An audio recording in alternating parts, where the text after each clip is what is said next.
দাঁড়াও দাদু দাঁড়াও, তুমি একা পার হতে পারবে না। ঠিক আছে ঠিক আছে, কিছু হবে না।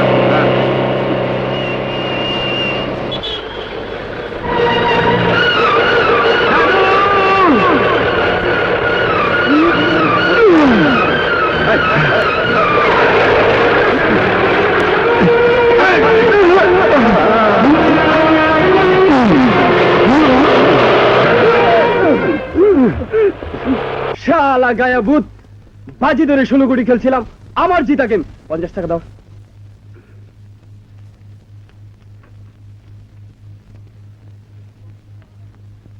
শুধু ওকে দিলে হবে? জিততাম তো আমি, আমার 50 টাকা দাও।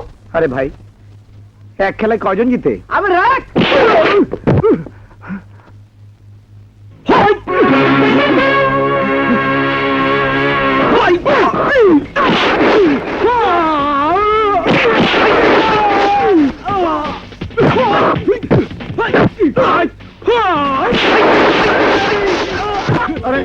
দাদু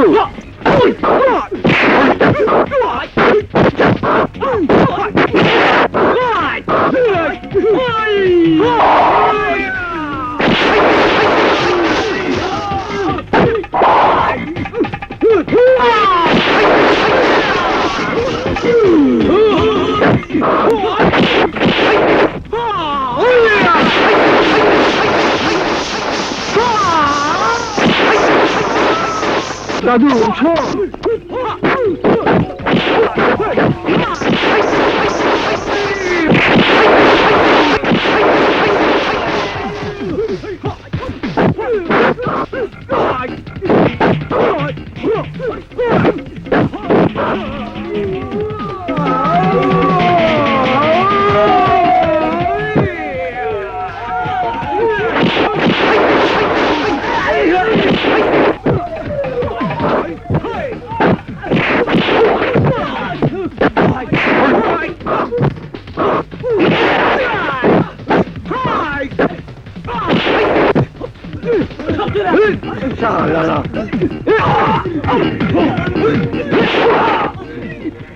শালারা পালাস কেন?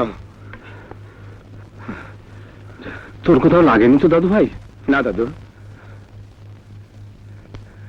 পারবি, তুই পারবি দাদু ভাই। তোর বাবা মার রক্তের বদলা নিতে তুই পারবি। আশা হচ্ছে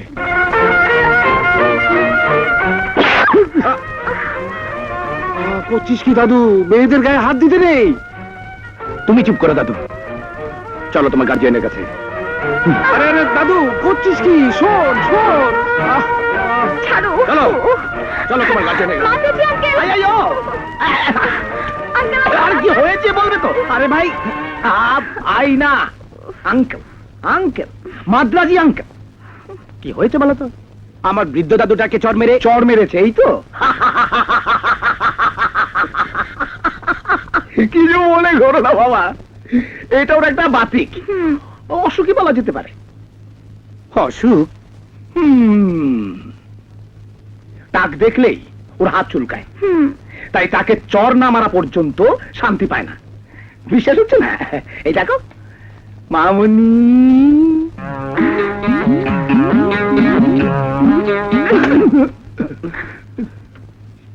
দেখলে তো বাবা, কিছু মনে করো না, আমরা চিকিৎসা করাচ্ছি, এখন তো অনেক ভালো। আসি,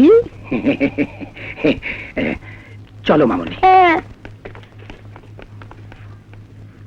অদ্ভুত অসুখ, কি সাংঘাতিক। হ্যাঁ, ভাগ্যিস আমি সময় মতো উপস্থিত হয়েছিলাম, নইলে ওই ছোকরা ভাতিজিকে আমার নির্ঘাত আন্ডাবাজি করে ছাড়তো। যাও মামুনি, তুমি হাত মুখ ধরে বিশ্রাম করো, যাও। ঠিক আছে। বুঝলেন কিনা? সে যেন তেমন ছোকরা না।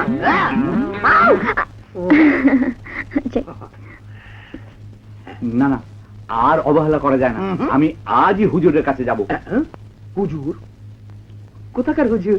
আহা, খানকায় মুশকিল আসানের হুজুর, বড়ই বুজুর্গ ব্যক্তি। তার তদবিরের উছিলায় সব সমস্যার সমাধান হয়ে যায়। তাই নাকি?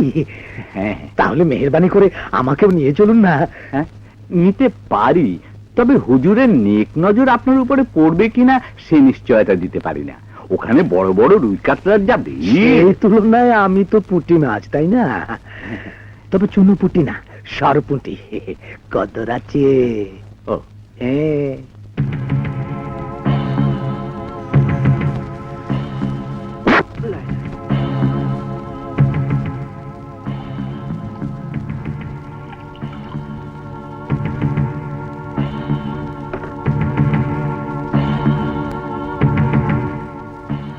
যান, সকাল বিকাল নিয়ম মতো পান করাবেন, আপনার ছেলে ভালো হয়ে যাবে। আসসালামু আলাইকুম। ওয়ালাইকুম আসসালাম। আপনাকে তো আগেই জানিয়েছি, রবিউল আউয়াল মাসের আমাবস্যায় আপনার মেয়ের ব্যাপারে খাস তদবির করব। তবু তকলিফ করে কেন এসেছেন? আচ্ছা আচ্ছা হুজুর, আজ সেজন্য নয়, আমার একটা আরজ আছে। এই ইনি আপনার মোহাব্বতের দরিয়ায় ঝাঁপ দিতে ইরাদা করেছেন।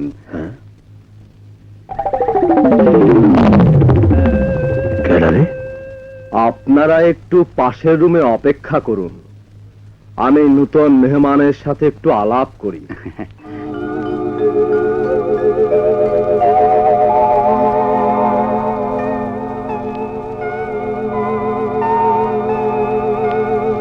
যাক, ভালোই হলো।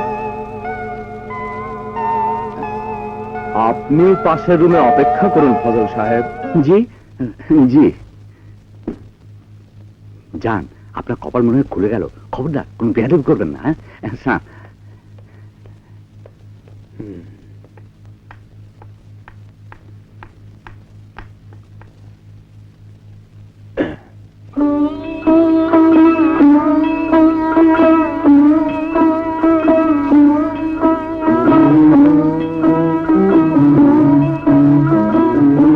প্রতিহিংসা, জিত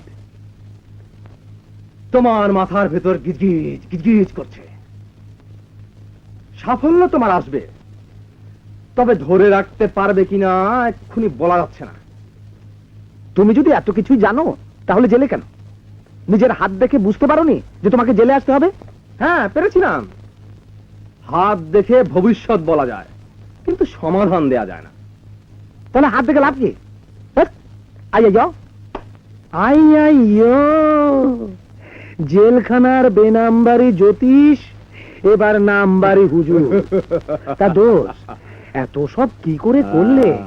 আরে তো কিছুই না। আমার হেড অফিস আনন্দ সাগর দেখলে তোমার মাথা ঘুরে যাবে। হ্যাঁ, আমার কথা ছাড়ো, এবার তোমার কথা বলো। আমার কথা তো তোমাকে জেলখানাতেই বলিনি। ওই আসাদ চৌধুরীর মাথা ন্যাড়া করে সর্বনাশ না করা পর্যন্ত একজন বড় লোকের সর্বনাশ করতে হলে আর একজন বড় লোকের ছত্রছায়া দরকার। তোমার সাথে যখন ফজল সাহেবের মতো রাঘব বল আছে, লেগে থাকো, কামিয়াব হতে সময় লাগবে না।